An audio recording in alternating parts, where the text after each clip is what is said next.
What's up, guys? JP back at you once again, bringing you guys day number 18 in my 10th annual 31 Days of Horror series, in which we watch and review 31 horror films in 31 days, all during the month of October, leading right up to Halloween. And continuing along with Scream Factory, I decided to review Graveyard Shift from the year 1990. So, first of all, this is my third time recording this video. For some reason, my editing software decides to not work right now, and I basically can't upload a video that needs a part edited out where my phone is ringing. So, I'm going to have to re-record this until I get that software updated, so that's annoying. Anyway, Graveyard Shift. Figured I'd do a nice, quick, simple one. Had a different one planned for today, but the editing software kind of messed me up. Anyway, Graveyard Shift is an awesome movie.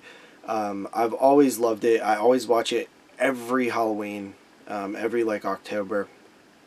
It doesn't take place on Halloween or anything, but it always gives me that Halloween vibes. Probably because of Stephen King, because, I mean, let's face it, Stephen King is such a staple in horror that when you watch horror movies during October, you're bound to run into a Stephen King film.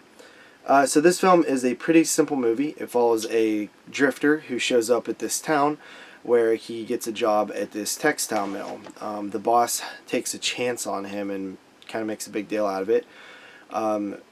He befriends this girl there. There's sort of a romantic interest there.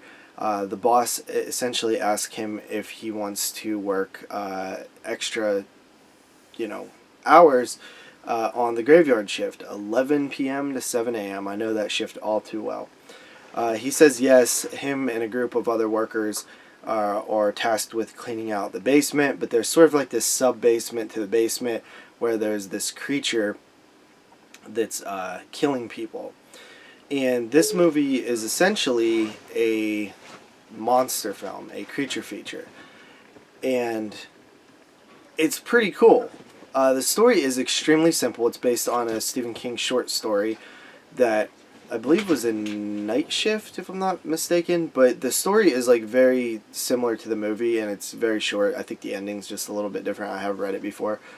But this place also is filled with rats. Tons and tons of rats. And I think that this movie is so cool because of its atmosphere. It has a super thick atmosphere that just makes you sort of love the vibes that you're getting. It feels hot and sticky, and